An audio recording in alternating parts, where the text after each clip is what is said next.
I've seen an Oni. I was a child, and it was late at night.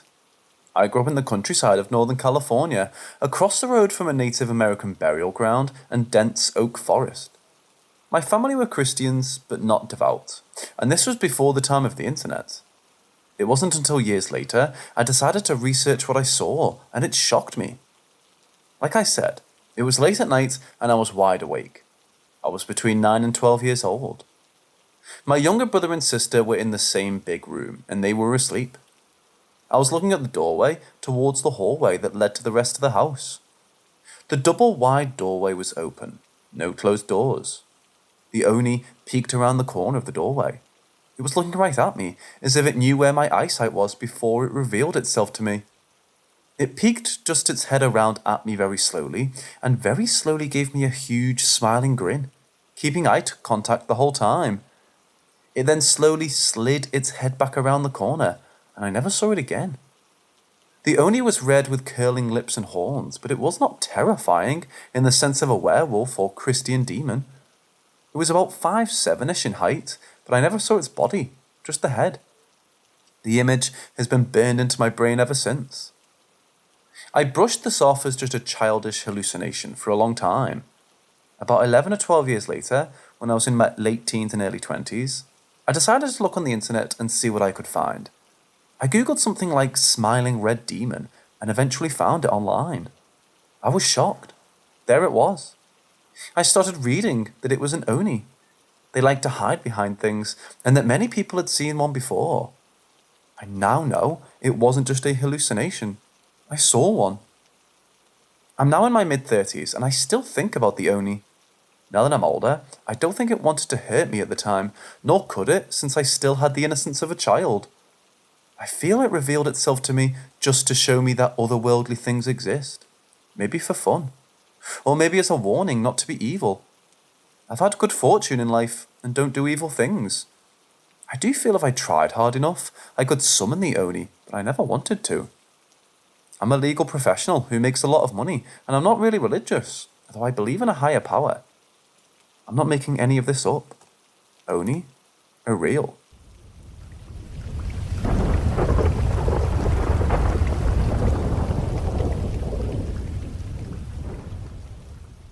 In 2016, I lost someone to suicide and experienced very profound grief that felt like part of me had died as well.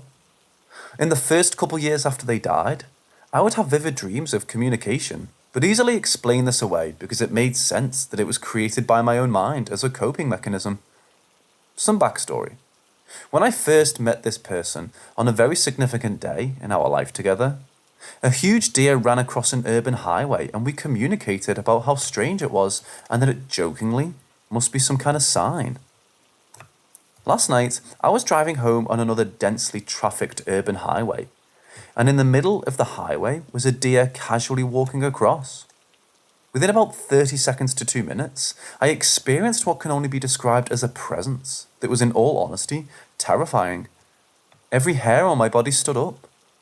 It felt like the air had been sucked from the car, and I was very scared to look at the passenger seat next to me, because I could feel it from there. I was listening to pop music on the radio, and in hindsight, either I turned it off, or the music completely stopped. Within seconds, I internally heard, "I have to go," to which I said, "Okay," and it was over. I'm not a very spiritual person, but this was unlike anything I've ever experienced, and I'm curious if anyone who believes in these things could help make sense of it. I suppose I always assumed if a departed loved one happened to show up for a bit, it would feel more like Casper the Friendly Ghost, and less like the Sixth Sense. It also seems like this implies that for the last 6 years, he's not gone. Well, where is he going to? And I'm curious about that as well.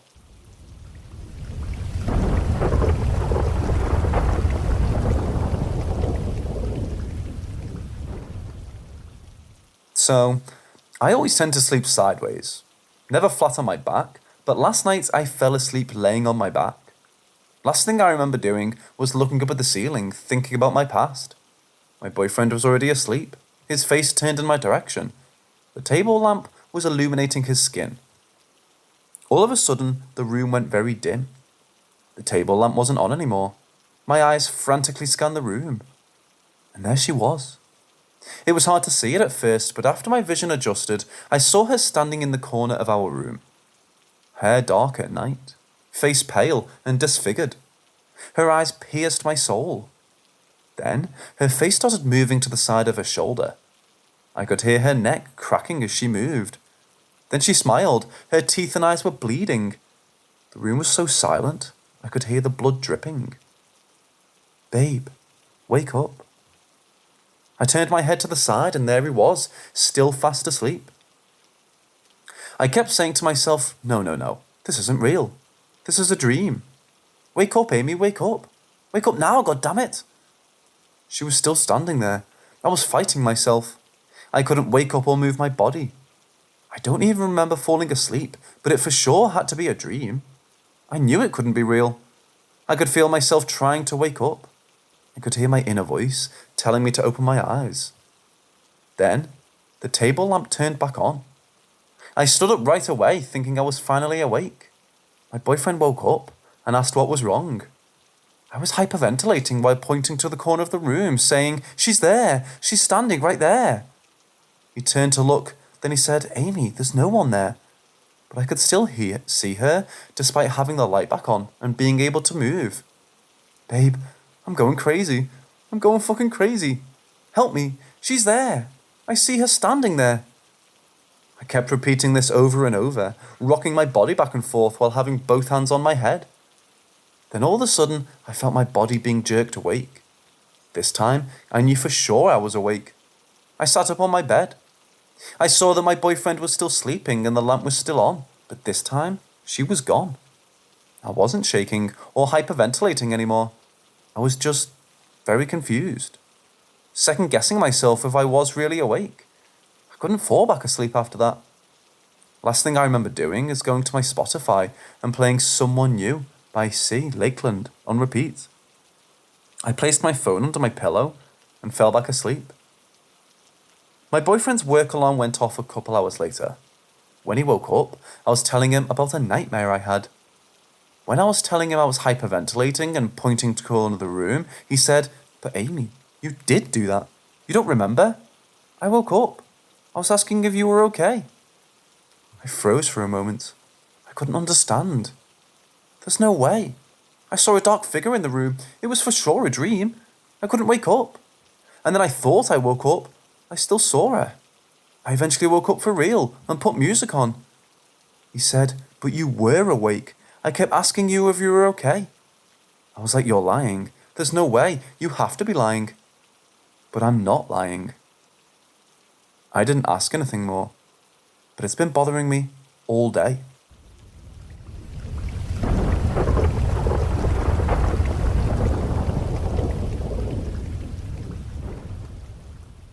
The past few months, I was working at a haunted house for the Halloween season. The special thing about this haunt is that it's built in an old abandoned movie theatre from the 1950s. There were 2 known deaths in the theatre, one while it was operating and the other being a scare actor who sadly had a heart attack in the men's restroom. It's very possible that residual hauntings from an old sanitarium across the street and unmarked graves that the property was built on. I know everyone who's worked there has had some sort of paranormal experience, including myself, so I'm here to tell my experiences. The first one was actually my first day helping set stuff up before the season. This was my first year working there, so during the tour, I was talking to the tech manager, we'll call him James, about his experiences. Now, it's just me and James walking through the scenes, and we get into the theatre scene, which is an old showroom that they kept for a movie theatre scene. As soon as we stepped into the room, I got chills and the sudden feeling that I was being watched. Then James goes, "So this is one of the most spiritual parts of the building." The same day, I was in the projector room with James and 2 other actors when we started hearing clicks and knocking. Aside from the usual knocks and noises, my next experience wasn't until opening week, when I was helping and went to use the bathroom. I'm doing my business when I heard the toilet flapper being jaggled in the stall next to me. I was alone in the bathroom, and I would have heard someone come in due to how loud the door was. This is apparently quite a common occurrence in the men's bathroom. The next experience actually scared the hell out of me when it happened. I was in the previously mentioned theatre scene with 2 other actors. The night had just started and I realised I didn't have a prop. One of the other actors in my scene still needed this makeup finished. I told him I'd walk with him to the makeup room, since the costume and prop room was right next to it. Our scene leader, we'll call him Ted, gave us the go-ahead, so we left. I walked back alone, and when I walked into the theatre, I realised that Ted wasn't there. He's also a queue-line actor, so I knew he wouldn't be gone for too long. Now, I hate being in the theatre alone. It's eerie, and even if I don't feel like I'm in danger or anything, it's still freaky. So I'm sitting in one of the theatre seats and waiting for the next group, when I see a figure walk into the room from the scene after. I didn't just see a figure either. I could hear the footsteps leading into the room. So, assuming it was my scene leader, I went, "Hey Ted." No answer. I said his name again, and nothing.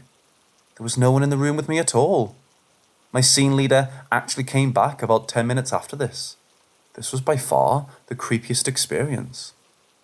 There have also been countless times where I'm literally sweating off my makeup from running around my scenes, and suddenly I'm so cold that I'm shivering and getting goosebumps.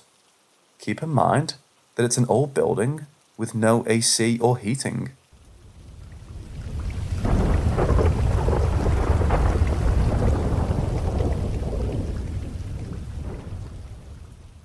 If you've been to the Balkans or lived there, you probably know that it isn't all aesthetic as the internet portrays it to be.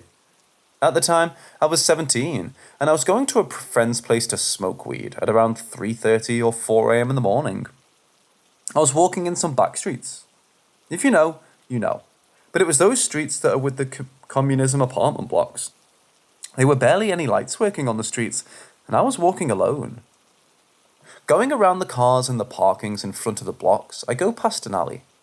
A girl of probably around 8 or 10, standing in the middle of it with a ball in her hand. As I passed, I had to go back to see if I saw that right. I go up to her and ask her what she's doing out so late, as any sane person would ask if they see a small child in the middle of a back street alone. The girl just stares at me. I couldn't really see her face as there were no lights, and my vision didn't go beyond my feet. I go down on my knees and ask her what her name is and where she lives. The girl continues to stare at me and says nothing. At this point I'm a bit annoyed, and I figure she finds me scary, as a lot of small children do when they see a barely functioning person with blood-red eyes. I take my iPhone 7 out of my pocket and turn on the flashlight. The girl is gone. No sign of her. I figured I just hallucinated the whole thing, since it happened to me a lot back then. I continued on my way to my friends. A couple of minutes later, I started hearing footsteps behind me. I turned around, and no one was there. I looked around me a bit, but nothing. I once again continued, and I started hearing whispers. I'm not talking about your average whispering. The whispers were clear as day, but at the same time, I barely understood them. I thought it was once again my imagination, so I lowered myself on the ground and covered my ears. I used to get a lot of voices and stuff in my head due to some mental issues. When the whispers finally stopped, I got up again and saw that behind me was the girl from before. Only this time, I saw her face clearly. Her eyes were black, clear black. She had a vein-covered mouth and was staring at me. She had a black dress and a pink jacket. She was holding the same ball from the first time I saw her. I looked at her for just a second, but till this day, I remember it was like it was last week. I barely even remember stuff from when I'm high, but I remember 5 years later. I started crying and had a full-on mental breakdown. I sat in the middle of the road, hugging my legs and refusing to open my eyes for a good 10 minutes, until a lady and a man came who I'm guessing lived in the apartment block. I refused to move for about half an hour. At the end, the cops were called and I spent the night at the police station till my stepdad came and picked me up. I'm almost completely sure it really happened and it wasn't just my imagination.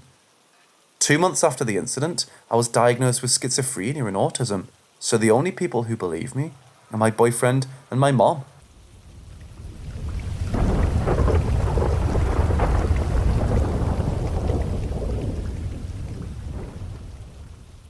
There is at least one resident ghost where I work, a music venue and nightclub. I don't know if anybody who works there knows who it is. There have been lots of people with strong emotional attachments to the place. I had been working for a few days when I mentioned seeing a ghost that kept making me jump, thinking someone had wandered in during cleaning hours, which does occasionally happen.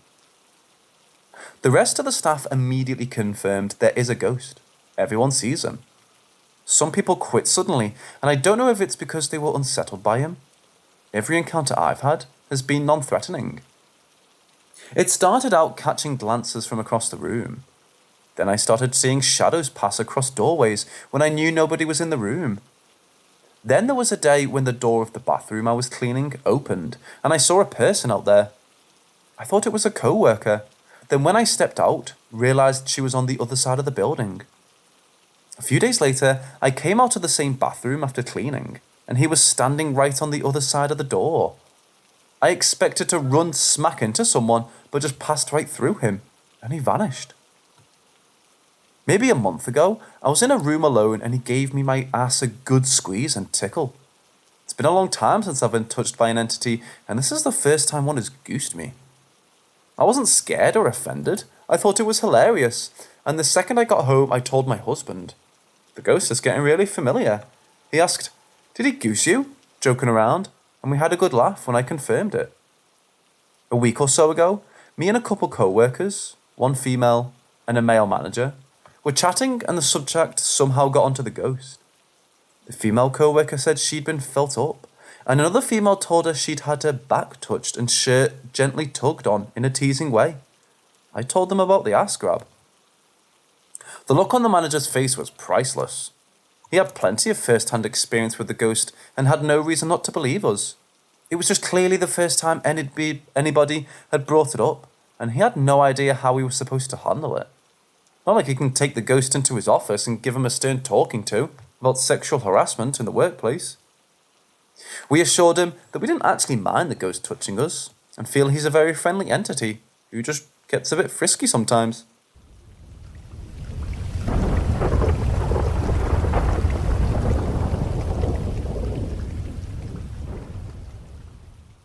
I'll always remember this, and it's stuck with me to this day. And I wouldn't say it haunts me, but somewhat comforting in a weird way. Before I start my encounter, I want to explain something first. My granddad on my dad's side sadly passed away when I was only 13, and me growing up not knew who he was. All I knew he was in the Royal Navy. Other than that, he was a mystery to me. At that point, I never wanted to ask my dad, my uncles, or my nan about him, as my nan never loved another man after his tragic passing. I remember when I was a young child, around 4 or 5 at the time, my nan had a picture on a bedside table, with herself and a few people with her in a bar somewhere. There were 2 men in the picture, never really knowing which one was my granddad. Now on with the main story. This happened around 2012 or 2013 sometime. That would make me 17 or 18 at the time of the encounter. Me and my younger brother Dom, aged 10 or 12 or 13, went to our local cemetery. It sounds morbid, I know, but he was up there with good intentions, as our older brother Lewis and great uncle Tom were buried up there. And what we used to do is pay our respects to them both, like cleaning the graves by removing the unwanted weeds or leaves that's covering the graves. Soon after we finished, Dom wanted to go to the toilet, and the graveyard luckily enough had a toilet on the far side. As we approach, I had a weird feeling of being watched, or some sort. Dom tries opening the toilet door, and to our surprise, it was locked. It was rarely locked. And he was desperate to go, and our house was a solid 15 or 20 minutes away. So I told him to peer around the back of the toilet block, so no one could see him.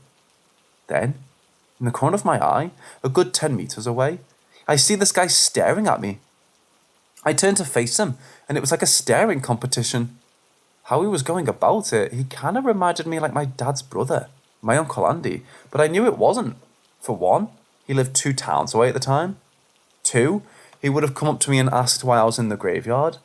And 3, this guy wasn't wearing glasses, as my uncle has to wear, otherwise he can't see.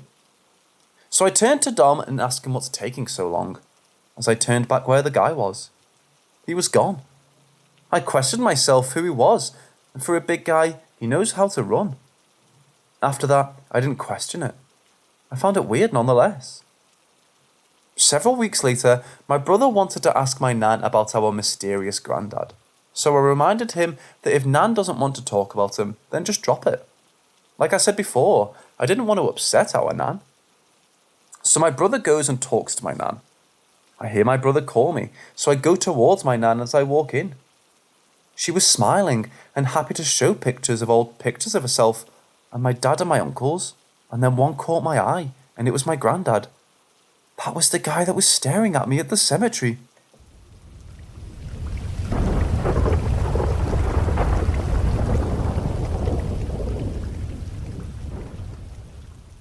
So this event happened a few years back. I was probably 10 at the time. I remember a part of that day where my family and I were delivering groceries from our car to the kitchen. It was sometime in the afternoon, because the sun was still bright. For context, if you go through the front door, straight ahead of you would be the hallway that turned left, and there were 3 rooms lining it. 2 bedrooms and 1 bathroom. On the right side of the living room was a giant space that led to the kitchen. In the middle of the living room is a table. I clearly remember that I was carrying a few bags, and when I was about to pass the table, in the corner of my left eye, in the hallway, there was this strange figure. It was tall, probably about 7 feet tall. It was pale white, like albino. It didn't have any face either, no features at all. No nose, eyes, ears, belly button, or reproductive organs. I saw it for a split second before it was just gone. But during that time, I felt that it was staring at me. When I looked at it during that split second, I felt actual genuine fear. It ended as soon as I noticed it, but I never said anything about it. However, I've seen it about 100 times since then. It's always in that hallway. I've never seen it anywhere else. Sometimes it's just standing, sometimes crouching, or just peeking around a corner. I've told my father about it before, and he just tells me of his sleep paralysis experience. A strange thing I picked up on in this story is that his shadow person was very tall, which I thought was interesting. I haven't seen it in about 2 years or so, and I still have a room connected to the hallway. I don't believe that our house is on any important land, and as far as I know, nobody has died in the house. If you guys have any experiences like that, maybe you could share them.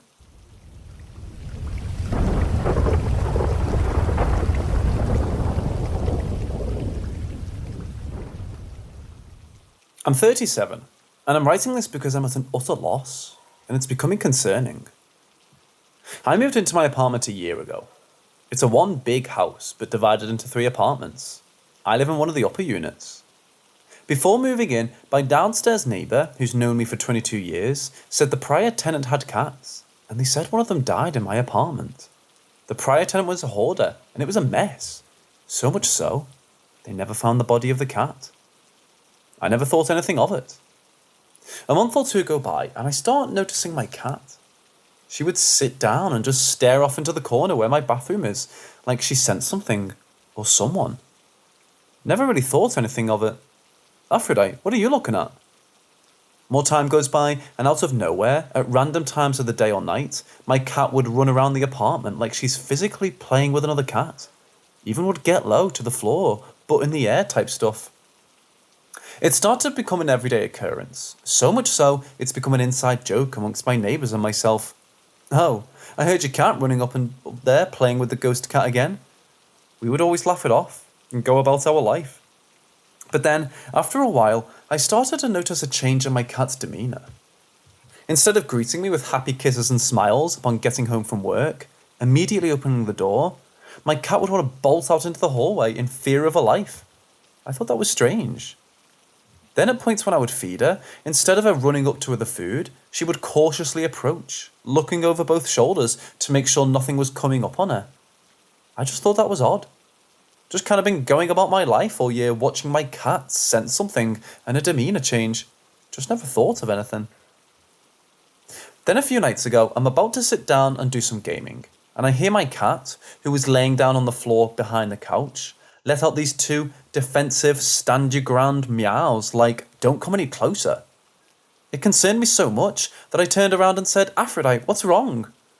And I swear on everything I love, When I turned around and looked, I saw my cat being hoisted up into the air by something I couldn't see. Her arms were stuck up straight into the air, stiff, and it looked as if she took her and violently shook her left to right. And she let out this insane meow, and I ran toward her.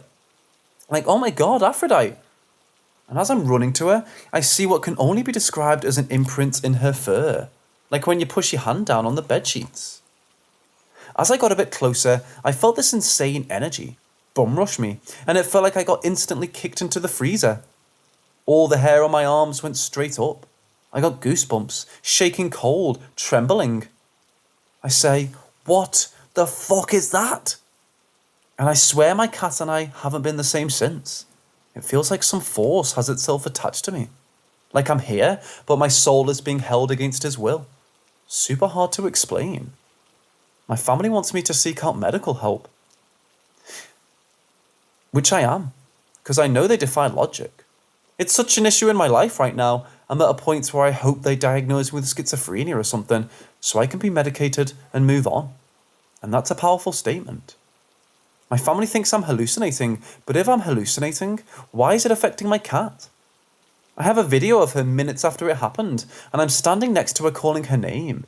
And I keep getting louder until I'm screaming her name, and I get absolutely no response. So again, what the fuck?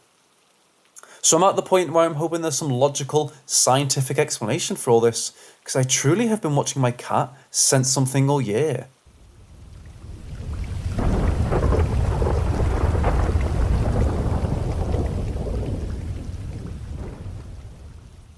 In 2018, I saw a tall, skinny, black humanoid with long arms and legs sprint across my lawn. This was in broad daylight at 4 p.m, and it wasn't something I saw out the corner of my eye. I was completely calm and relaxed, and I was on the phone with my friend when it appeared. I was terrified, but I perfectly tracked it running from left to right across the grass. Despite it being so bright out, its body was completely pitch black and featureless. It had no face that I could see, but its arms and legs were very long and lanky. I could tell it was about 8 to 12 feet tall, because it was several feet taller than the stop sign it ran past. It was extraordinarily fast, moving about 45 miles an hour. I never saw it again, but at some point later I brought up the story to my mom. She looked shocked as she explained that she had seen the exact same creature. That year, around the same time frame, she said she'd seen it standing at the edge of the forest before it ran back into the woods. What bothered me so much about this event is that it happened in my neighborhood in broad daylight, and that I wasn't the only person who'd seen it. This seems like the type of thing that would only happen at night in the middle of nowhere, when someone is already drowsy and their mind is playing tricks on them. But there it was for me, in my front yard. If it was a hallucination, you'd think I would have seen it again, or that I would have been stressed and tired beforehand, but I was fine, and still haven't seen anything as weird as that. If my mom and I both saw this creature, maybe someone else has too.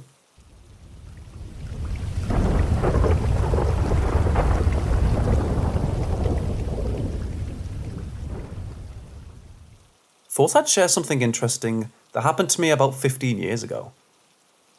Most won't believe me, but for what it's worth, I promise everything I tell you is 100% true, and how it happened to the best of my memory, however many names have been changed. I was about 18, and I was hanging out at my friend Joanne's house with some other school friends. Can't quite remember how we got onto the subject, but towards the end of the evening, Joanne thought it would be fun to perform a seance. Joanne and her family were from Cape Town, South Africa, and had a deep-rooted interest in the spiritual. With the lights off and the candles lit, we all sat at a round table, with cards fanned around at each edge. Each card had a letter on the alphabet arranged A to Z, and a shot glass placed in the middle. Joanne starts speaking about the spirits in Afrikaans. I remember pulling a face and rolling my eyes. At the time, I was an insufferable, enlightened atheist, teen dog. You know the type. Cringy, 4chan edgelord who thinks any form of spirituality or religion is beneath me and my superior intellect. I never wore a fedora, but I was damn close. However, what was about to happen made me question everything. It started out mundane enough. A few questions were asked, and the shot glass we were resting our fingers on started to move to and fro. until eventually one of my friends asked the spirit if they were associated with anyone in the room. The shot glass moved directly towards me. Incredulous, I asked the spirit, "If you're associated with me, then what's my mother's maiden name?" My eyes fixate on the letters that spell out her maiden name, but the glass started spelling out something different. First, the glass went to T, then H, then O. I thought then it was bullshit, as it was completely wrong. Then I was struck by a horrific realization. When my mum was 6 months old, her biological father died of a heart attack, and a year after that, she took her stepfather's name. I completely forgot this in the moment, as I was expecting the glass to read out the maiden name she had for the majority of her life, but it was actually spelling out her original maiden name of Thompson.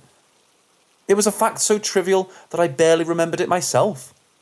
It was something never talked about even within my family, as it happened so long ago. It would be hard to believe that any of my friends would know this esoteric piece of my family's history that occurred 20 years before I was even born. But nonetheless, somehow, it was being spelled out in front of my very eyes. Thompson. My school friends and I wouldn't talk about anything deeper than video games and tits at that age. Yet there's no way I ever mentioned this to any of them.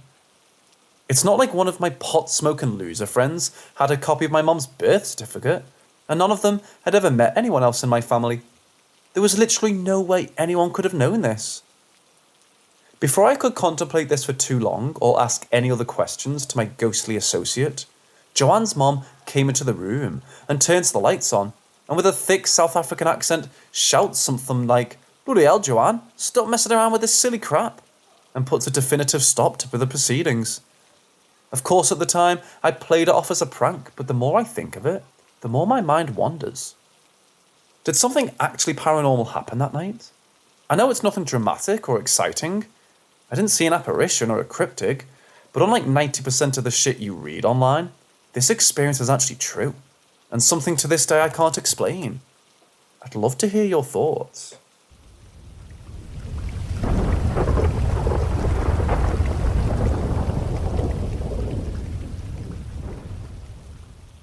I wanted to share a little story about a shadowy figure which has been present in my life since I was younger.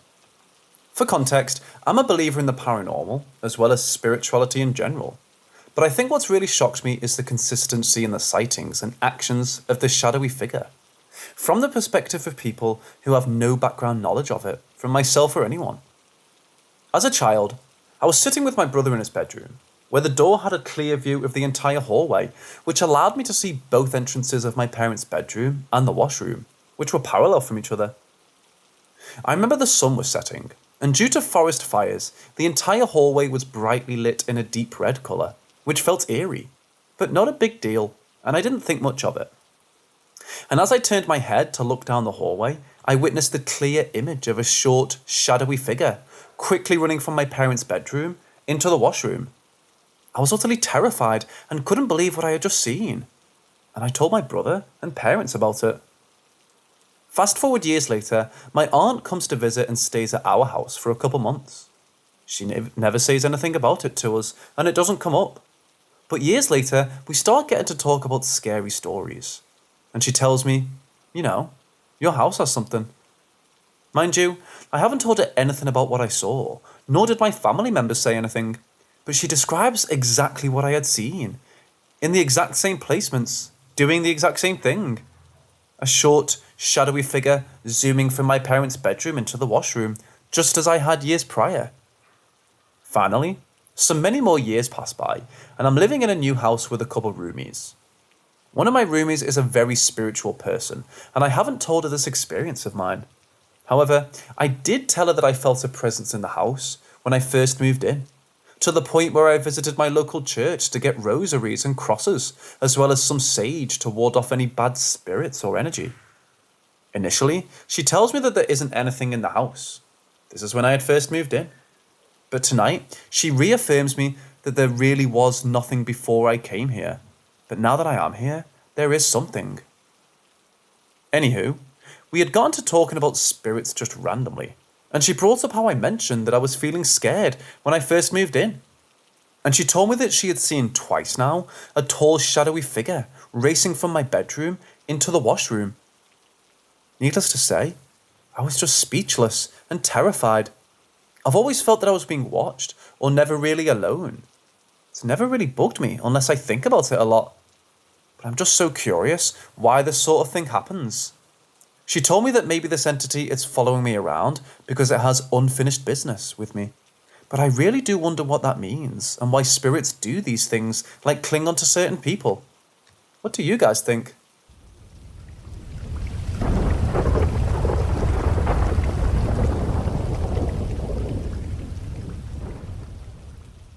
I live with my mum and my sister in a pretty big house for 3 people, since my dad's always away at work. My mom says she's experienced some paranormal occurrences since we moved in, like finding pebbles in the hallway and said pebbles skidding across the hallway to her room. I also remember some experiences from after we moved in, like this one morning when I was getting ready for school and the living room lights flickered. My mum is extremely religious, so she did some cleansing and it all died down until a couple of months ago. We were all sitting in the TV room, each doing our own thing, when suddenly a lamp flew off the shelf. A few minutes later, she went into the garage, and one of the jars we keep screws and nails in on the shelf flew off and almost hit her in the face. She wants to get in some of her cleansing, and it got quiet for a while. Until yesterday. As I was coming out of the bathroom, I could clearly hear a woman saying, "Hello?" Both my mom and sister were in the TV room, and it couldn't have been our neighbours, as no one lives on that side of the house. Fast forward to a few minutes ago, I was sitting on a rocking chair in our living room with my feet on a dining chair across from me. As I was browsing Reddit, the chair kicked against me, hard. I went and told my mom about it, and she told me that she felt like someone's been watching her since yesterday. She just did her cleansing again. What do you guys think I should do? What would my house be haunted? My mom says that sometimes we open doors that let these things in. What does that mean? I'm kind of scared.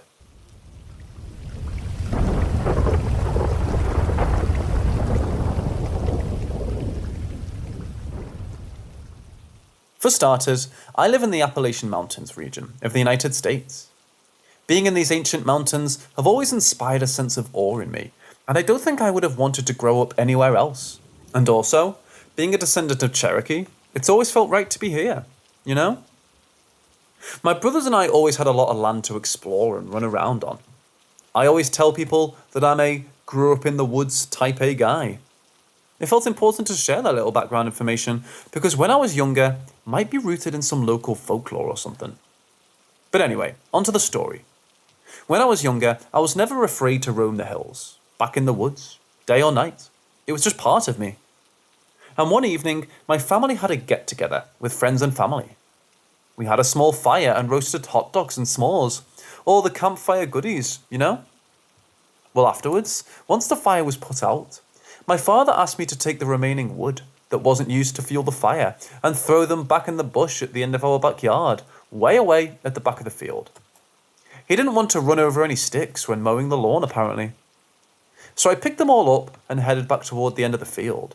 And by the time I got there, it was twilight. Beautiful red and orange sky, a nice glow all around. And I remember this because of how eerie it seemed.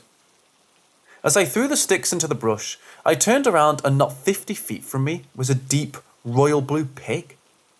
I was shocked and didn't even move. The entire scene was just amazing and scary at the same time. It didn't move, and having pigs myself, I know this one was definitely larger than any pig we ever had. This continued for what seemed like an hour, but realistically, we stared at each other for a good 5 minutes before he calmly turned and walked majestically into the forest.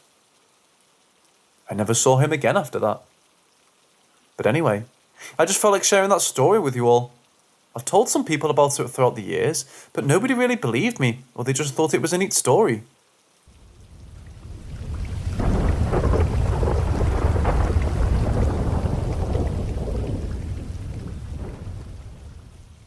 I house sit as a side business. I have a regular job that pays well, but this makes me a few grand extra a year and keeps me busy enough that I don't need my own apartment. For the most part, everything is smooth sailing. The majority of my clients are wealthy and live in nicer neighborhoods, so crime isn't an issue. Many of them don't lock the doors, which freaks me out enough. More recently, I house sat for my aunt's ex-husband. My uncle is a nice enough guy who was much older than me, that often travels for work. He's not wealthy, but rents a home his parents own in a nicer new neighbourhood. The neighbours aren't anything to worry about, and they're pretty quiet. It's a new subdivision, so there's still some construction going on, which invites its own potential problems, but it's pretty much a non-issue. This is a small lot subdivision, and the houses are built practically on top of each other. At first, I thought that's what was causing my anxiety. I'm pretty twitchy in public from my years as a CO, and for the first part I'd gotten good at taking myself out of it, while also staying observant just in case. No matter what though, I couldn't shake the feeling that someone was watching me. When I let the dog into the backyard, I could see into no less than 5 houses without trying. Just a general scan of the surrounding area allowed me to see into 5 different homes. If I tried, I could get a good 3 more in. That's how close these houses are. I was just standing in the doorway. Most are still under construction, with workers moving about and on roofs. So I'm fortunately not actually looking into anyone's houses. I don't think that's what gave me the feeling, because it just got worse as the sun set and the workers went home. My uncle keeps his blinds shut, and I never open them. The feeling was worst in the living room, which is where I spent the bulk of my time. The dog, to her credit, seemed oblivious to that being watched sensation, so I tried to shrug it off as my own irrational nerves. On my last day there, I vacuumed as part of getting the house ready for my uncle to come home. That sensation was at an all-time high and had me tiptoeing around like it would hide me from who or whatever was watching me. As I was putting the vacuum away, I turned toward the living room and I swear I saw a large man standing behind the dog, just in front of the leather recliner. He was easily over 6 foot with wide shoulders, a thick build, and no neck. By the shape of his head, I'd say he was bald too. He was completely shrouded in shadow, which doesn't make sense because the living room was brightly lit. I startled and closed my eyes, forcing myself to breathe through wanting to scream. I had just come from that spot. There's no way someone could be standing there, and the dog's focus was on me. When I opened my eyes a couple seconds later, he was gone, taking the creepy feeling along with him.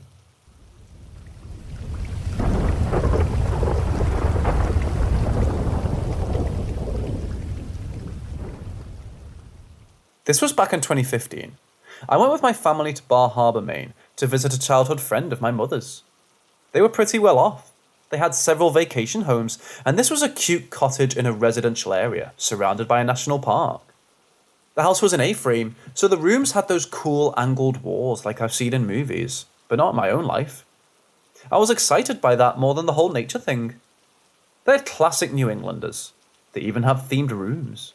I was staying in the moose room, aka everything in that room had a moose motif. Very cute, if not old-fashioned. My encounter piqued my curiosity more than anything. I don't recall any fear, just puzzled bewilderment and massive amusement. Here it is, my only encounter with something spooky. I was alone in the moose room, and I had just grabbed some floss from my toiletries bag in the bathroom, and was planning to sit on the bed while I flossed. The door wasn't closed all the way, mostly closed because I wanted to hear if I was being called. But then the door just slowly opened. No one was there. I knew I'd hear someone coming up the stairs, since they were near the room, and frankly, the others seem to thump around when they walk. I've never lived in a 2-story house, so I always noticed when something was on the stairs. The door just slowly opened. I was sitting on the bed, facing the door while this happened. And I just sat there flossing, and then the door started to slowly close. It didn't close fully. The handle didn't engage. I continued flossing, being very thorough, since I have lots of dental work. The door then once again opened very slowly, and once more closed slowly all the way. I just sat there flossing and watching. It was something interesting. Why not just watch and see what happens next? Nothing happened next. I got up and walked through the door and down the stairs. The others had all been outside doing outdoorsy things or whatever. I told them what just happened, and they didn't seem to understand what I was talking about. I asked about the house, like maybe it was on uneven ground or had a gust going through it, but the owner assured me the house was very sound and very secured. They had spent a lot of money on it, as they're real estate agents. They know a lot about the house, so those easy solutions were ruled out. Nothing cool like that happened out the rest of the trip, but I thought it was hilarious. Lots of joking with my family about the place being haunted. The best part of my trip for sure. That was the only perhaps paranormal thing that ever happened to me, and I still think there must have been some logical cause for it. But it's a fun story. To me and my family, at least.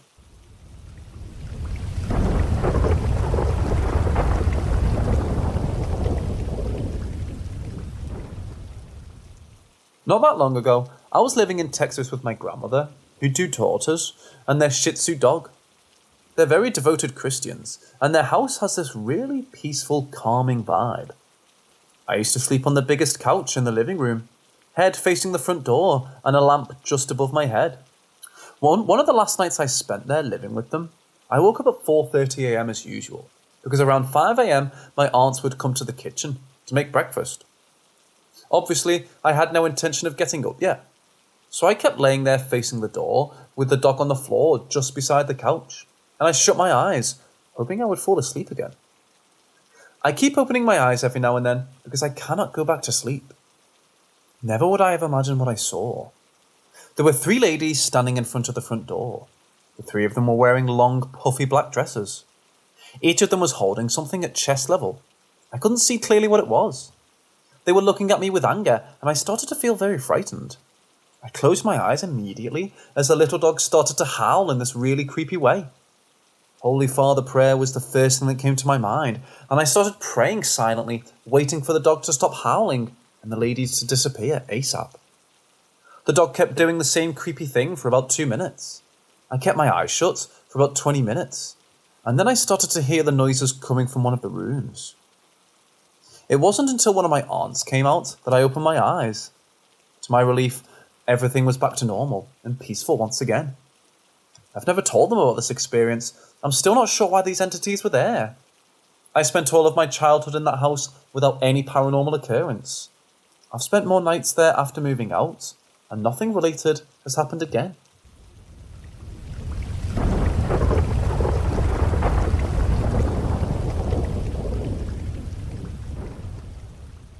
When I was about 9 years old, I had a paranormal experience that I recall as the most frightening one. I was in bed with a very high fever and having trouble sleeping. Since I knew I was not going to bed anytime soon, I decided to get up, go to the kitchen, and read the Bible. The kitchen had a window that looked to the laundry room, so I decided to sit by the peninsula with my back to the dark window, and instead I would face the living room. I opened my Bible and started reading. I can't remember the chapter or book, but I could see in the corner of my eye something blackish, like a shadow moving really fast across the living room, back and forth. Being used to seeing entities since I was very young, I knew the best I could do was to ignore it and keep my eyes to my lecture. The shadow was suddenly no longer moving across the living room, but instead I felt a heavy presence behind me, very near to me. I started to read my Bible out loud, hoping it would leave. Little did I know, this would only make things worse.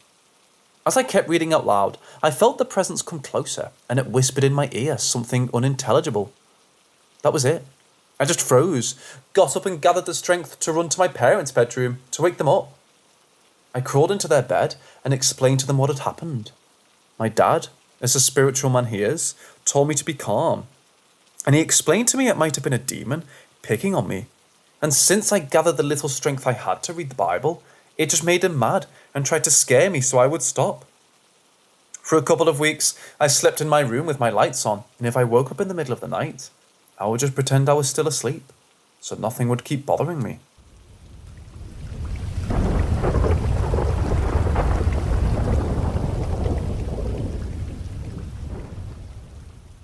My boyfriend and I live in a 2-story house with a basement that's over 100 years old. We recently had a big birthday party on the main floor that included balloons. Out of sheer laziness and being hungover, I didn't put all the decorations away until a few days later. A few days after the party, I woke up and sat on my bed while checking notifications on my phone, until I noticed the sound of a continuous scratching noise coming toward me from the ceiling. I looked up at the spooky noise to notice a star-shaped foil balloon dragging its way to me from the bedroom door. I thought it was strange, but brushed it off as wind from an open window or some kind of weird deflating. Later that day, I went back to my bedroom to grab some clothes from the dresser, just to the right of the door. I noticed the balloon on the ceiling above where I slept, and carried on. As I'm going through the dresser, the dim light in my room suddenly gets so bright, it's like a strobe. I turned around to look at the light, and the balloon was directly in my face, at my height. The light suddenly went back to normal brightness. For a little more context, my room has a decently tall ceilings, and is in a barn-like shape. When I went into the room, I didn't close or open any doors, and the balloon was all the way across the room. All windows were closed, no vents in the room either. Any thoughts on this? The room felt very weird. Haven't experienced anything strange in a while.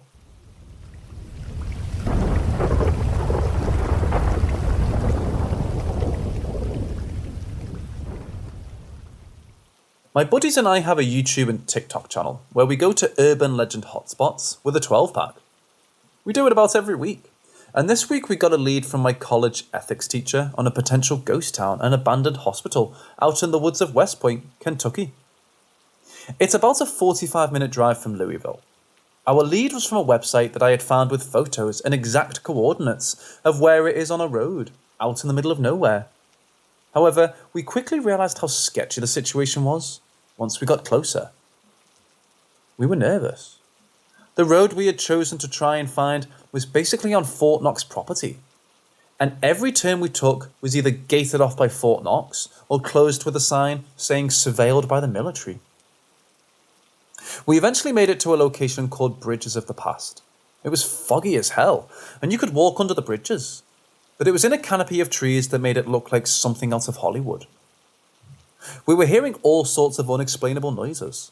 Plus, there was a train trestle with a passing train overhead, so the screeching of the tracks was adding another layer to the already overwhelming sound. Keep in mind, the two of us were by ourselves with no weapons for self-defense, basically lost, and we were overwhelmed by the amount of noises by the bridges. Plus, we were trying to find a hidden driveway to a location where hundreds of children could still be buried, so we were rightfully in our heads a little. As more time passed, the sketchy feeling wasn't.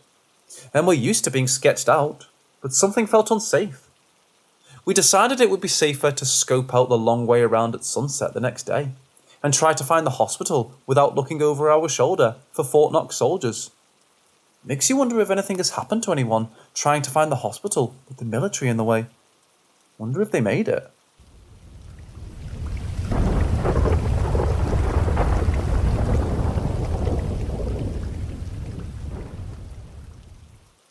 Tonight, me and my friend decided we wanted to do a Ouija board, because we were bored. We had done it in the past, and it worked, so we went into the woods in my neighbourhood to try it out. It wasn't working well. It only answered our first question of, is anyone here, with a yes, but it stopped moving after that. But it felt kind of as if the spirit was trying to communicate outside the board. At first, it was just the sound of footsteps and rustlings circling around us, but we were able to dismiss that because we were outside and it could have been an animal. We decided to give it a shot though and asked for a sign, and a car alarm went off and my flashlight stopped working. That was weird, but not completely confirming. We asked for it to make another alarm go off and a police siren went off, very, very close to us. We then decided to ask it to make another alarm go off while we were walking back to my house. Before we left though, we decided to ask for one more. Very, very definite sign that a spirit is present. Immediately after asking, we heard so many police sirens passing, then blood-curdling screams from a woman, from what sounded pretty close. It wasn't playful screams. They were very intense screams of either pain or fear. Several of them. Like it literally sounded like someone was getting murdered. After hearing this, we ran out of the woods, and as we were walking back to my house, we heard another alarm go off. I don't know if this was coincidental or if there was a spirit contacting us. The energy was horrible and extremely negative while we were trying to contact something. If it is a spirit, it definitely is not a good one. I'm going to be checking on the news a lot the next few days to see if someone was actually murdered, because it really sounded like it, especially with the amount of cop cars he heard rushing in that direction. In 1994, an unsuspected family made up of Terry Sherman, Gwen Sherman and their kids purchased an abandoned ranch in the northeastern corner of Utah because of its low price.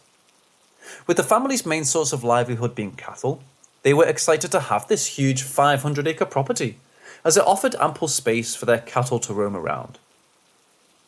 Their newly purchased ranch, however, had a strange nickname, and it was fondly called the Skinwalker Ranch by the locals.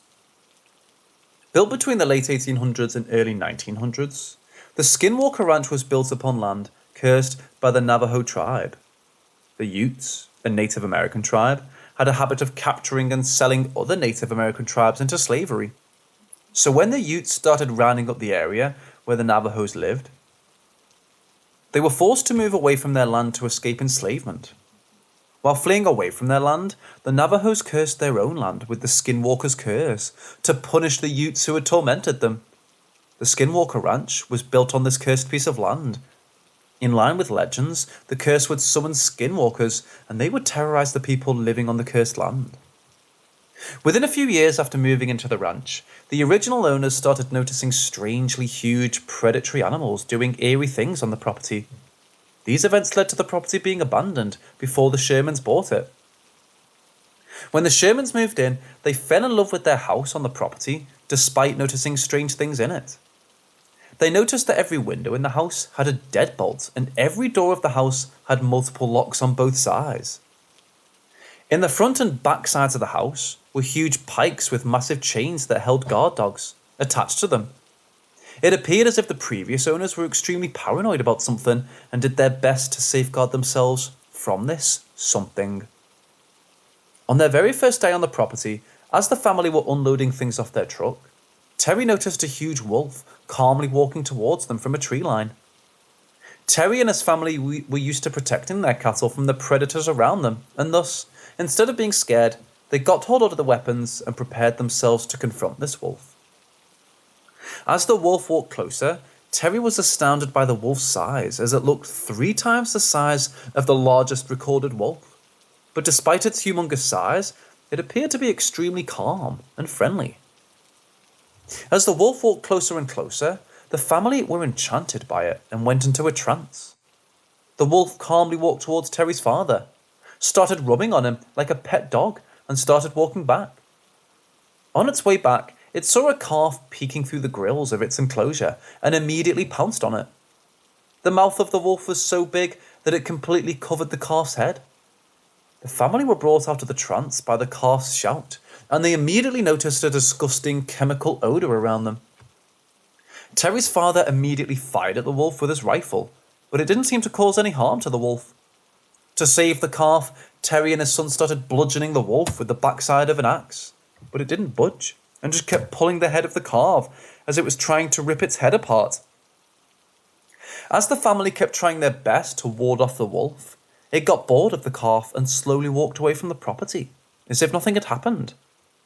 Out of rage, Terry fired at the wolf with his high-powered rifle, but the animal kept walking as if the bullet didn't even hit it. Instead of running back into the house, Terry and his son started following the wolf with their weapons. They decided to kill the massive creature as it posed a threat to their cattle, but the footsteps of the wolf stopped at a muddy ground, as if it had magically disappeared. Although startled by the event, the family convinced themselves saying it was just a wolf and tried to move on from the incident. During the first week in the house, Gwen started to believe that something was medically wrong with her, as she felt that she had serious issues with her memory. There were 2 main events that made her believe this. A couple of days after moving in, Gwen returned home after getting groceries for the house.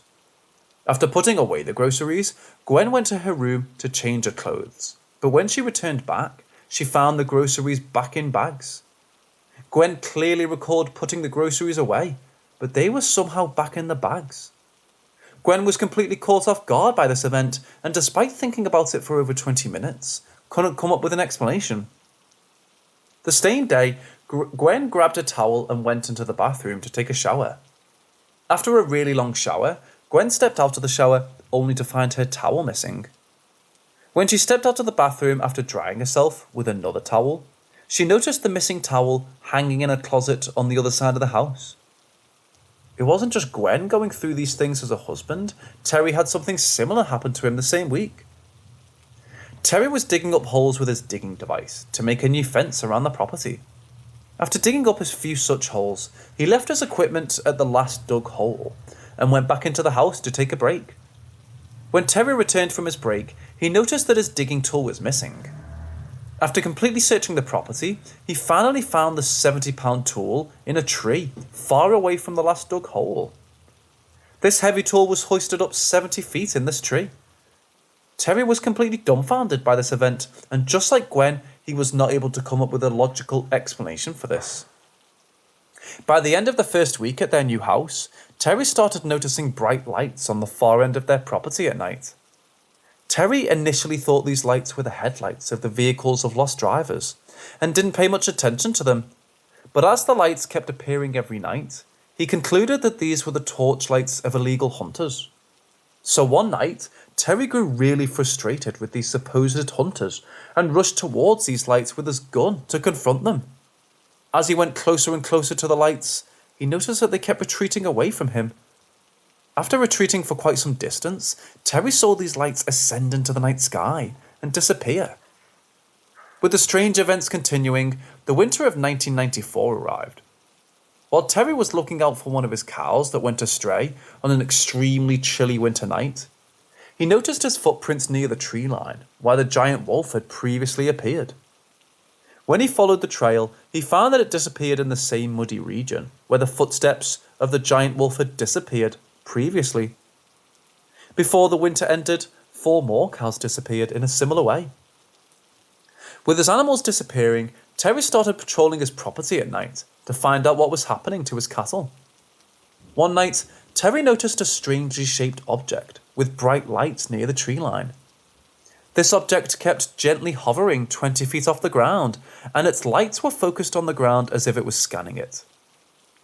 When Terry slightly moved to take a better look at this object, he accidentally broke a twig, and it made an extremely minute sound.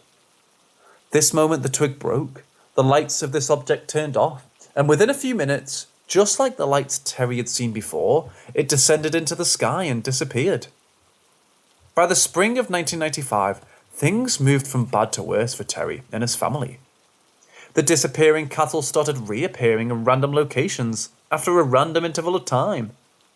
Although these reappearing cows were alive, they had surgically precise cuts on them, and some of their parts were missing.